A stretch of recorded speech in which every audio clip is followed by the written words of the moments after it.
Hello, Wanderers. It's the Wandering Hermit here. About 10:30 where I am at the moment. Had a nice long day, productive day, so I'm quite happy. But when I was on Facebook earlier, I noticed on three different pages, three different people asking the same question. Now, this got me thinking. The question in question was what is the difference, if any, between pagans and heathens? Now, this is one that I've asked myself in the past. Am I a pagan or am I a heathen? What is the difference between paganism and heathenry? Now, I started out thinking that there was no difference. And I suppose in the end there really isn't much difference between the two, but I have been thinking a lot about it, and here is my conclusion as to what constitutes being pagan and what constitutes being heathen. And to me, there are a few distinct differences, so just bear with me. Now, a lot of people argue that pagan is just a relative term that we use nowadays, but it's really a term that we shouldn't use to define ourselves as believers in multiple gods or the old gods or whatever. And they say that the word pagan derives from Latin, which it does. And the word pagan was used originally to describe people who didn't adhere to the standard faith, which I think when the term was first used, it would have been Christianity. I think it was the Roman Church who originally used the word pagan to describe all those who lived outside of their society in the outreaches of the empire, in the countryside. Pagan typically just translates as country dweller or hill dweller.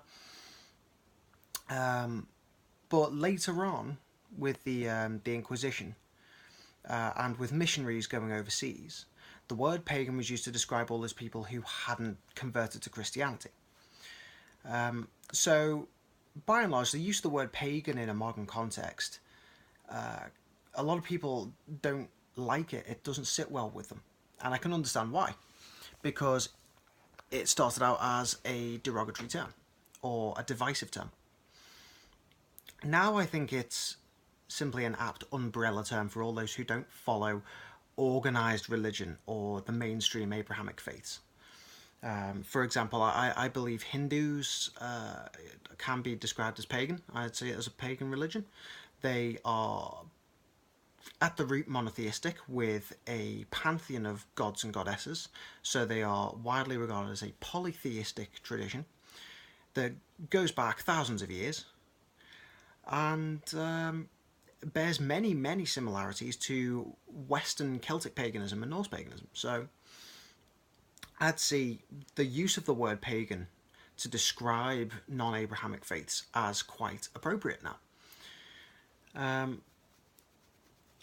Now, for the word heathen, that's a bit of a different one, because heathen is used to describe literally heath dwellers, people who live in heathland. And the word originally comes from one of the Old Norse dialects, and it's spelled very, very similarly. But again, it's Heathrin, meaning hill dweller or heath dweller. Now, this is where the distinction between a pagan, i.e. country dweller, and a heathen, as in hill dweller or heath dweller, really comes into it, because heathen has been used widely over the last few hundred years, predominantly by Christians, to describe people who they see as uncultured or barbaric in some way, somehow backwards and uncivilized and animalistic by comparison to themselves. So again, heathen has been used widely as a derogatory or divisive term, but when applied to a modern context, I think, again, it's a very appropriate word, because if you look at society today, a majority of people live in flat lowland areas, particularly in the countryside. You get a lot of flat land, which is good for agriculture. And a majority of people live in relative comfort within the confines of a set social and cultural structure. Whereas there is a subgroup of people. I call them a subgroup because not everybody lives the same way. But, I mean, this is myself included. I do live in a large residential area in northwest of England. It's surrounded by agricultural land.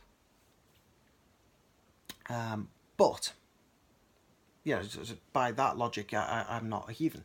However, because heathen was used to describe people who were backwards or uncultured, if you apply that in modern context, it could be used to define a group of people who don't live in the same way as everybody else. They don't live within the same structure or by the same rules or with the same values, most importantly. So the way I see heathens are as people who have an attachment to or fondness for or reverence and recognition for the the old ways of living.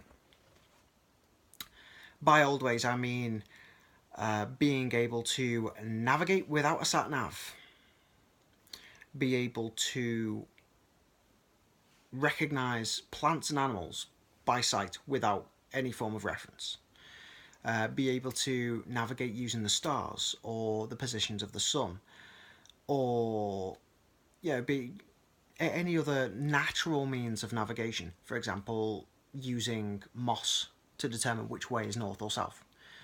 That could be regarded as an old way practice.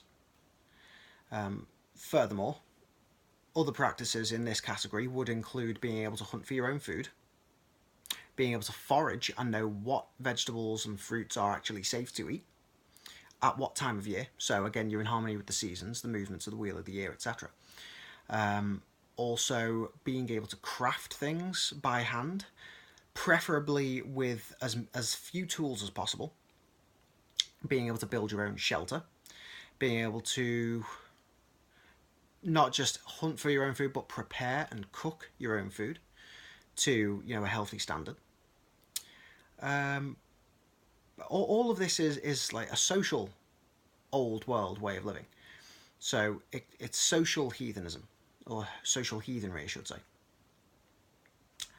But when it comes to the spiritual aspect, I think it can also be applied to people who have old world practices in the sense that they don't adhere to a set doctrine. They don't refer to any kind of scripture.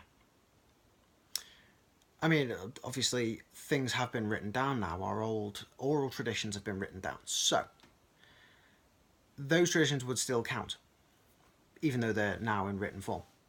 But originally, it's the old stories, the old folk tales, the old ways of thinking, the old ways of being. A draw to follow the path of your ancestors, most importantly. To live as they lived, to some extent. To keep the traditions that they held intact. And to carry them through into the modern age. And to give them a new social, cultural and spiritual context. So that's how I define heathens. So because a majority of heathens are either in touch with the Old Norse traditions, and some others are in touch with the old Druidic traditions, the old Scottish, indigenous Scottish traditions. These people, I would say, would fall into the heathen category. So when you think about it, because of that draw to certain traditions by a majority of people who practice the old ways of living and thinking and being, it could be said that all heathens are pagan, but not all pagans are heathen. Because you get some pagans like neo-pagans or Gardnerian or post-Gardnerian Wiccas, or New Age practitioners who can be regarded as pagan because they don't adhere to Christianity or any of the other Abrahamic traditions. They look at Hinduism or Buddhism primarily. they could be regarded as pagans, but they're not heathens because they live a completely different life and have completely different values to what I would define as heathens. So I think it's wrong to say that there is no difference between pagans and heathens, because there is. In my view, at least. I think heathens are people with a draw to the old ways and who want to keep those traditions alive and follow the paths of their ancestors, whereas pagan describes both those people and people who are comfortable being detached from their ancestors but want to get in touch with nature, or they have the idea of guardian angels, or spirit guides, or the Native American tradition would be one, even though that is a very old pagan tradition as well. To be honest, I'd lump that in with heathenry, personally, but some people might not.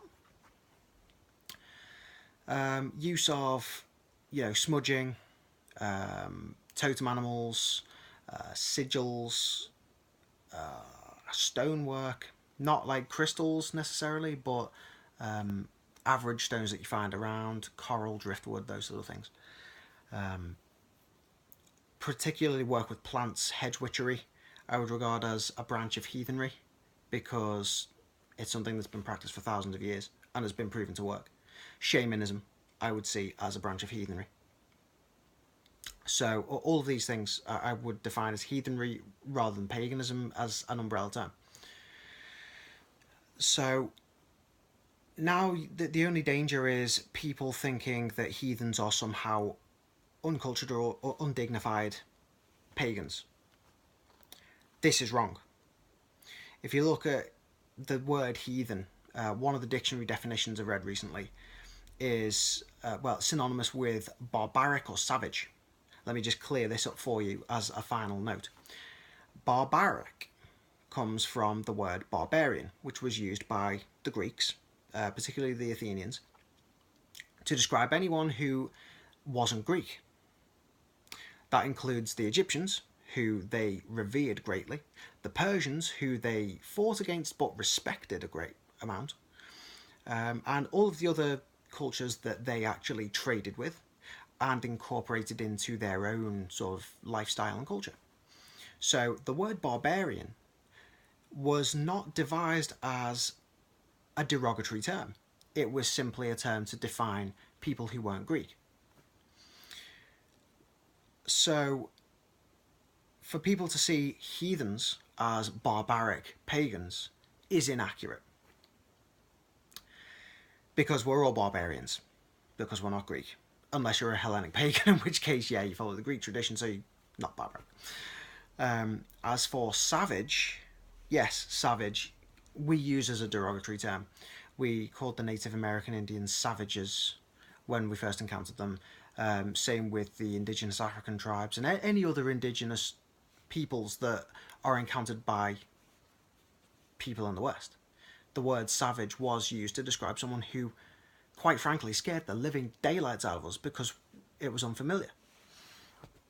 So, the word savage, also seen as synonymous with heathen in this particular dictionary definition, I think again is inaccurate. To think of heathens as savages is inaccurate, because again, the word savage has a cultural application specific to military engagement or conflict. If someone is said to have been a group of savages, it's because they fought savagely. They were violent, they were merciless in battle. Therefore, in my mind, the word savage doesn't have any place in a non-conflict social context. So to refer to heathens as savages, again, is wrong. So going back to my original point, for anyone who is kind of scared by the idea of heathenry because of what the word heathen entails, I hope that's cleared that up for you and sort of made you come to the conclusion that heathenry isn't a bad or scary path. It's actually one of the oldest and truest traditions going. But yeah, the original point. Pagans, anyone who doesn't believe in the Abrahamic traditions or organised religion. Heathens, the same, but with the added bonus of following the traditions of their ancestors, keeping the old ways alive, and trying to incorporate old, you could call them holistic, ways of living into the modern age. So that if North Korea ever do decide to bomb the living daylights out of us, then at least there will be some people who can survive off the land and rebuild our civilization once it's gone to hell and back. So I'll end it there because I've rambled on for 15 minutes. I hope this has been helpful to some people who have been, struggling with this question, as I have. But for now, I will bid you all a very good day or night wherever you are in the world, and may your gods be with you.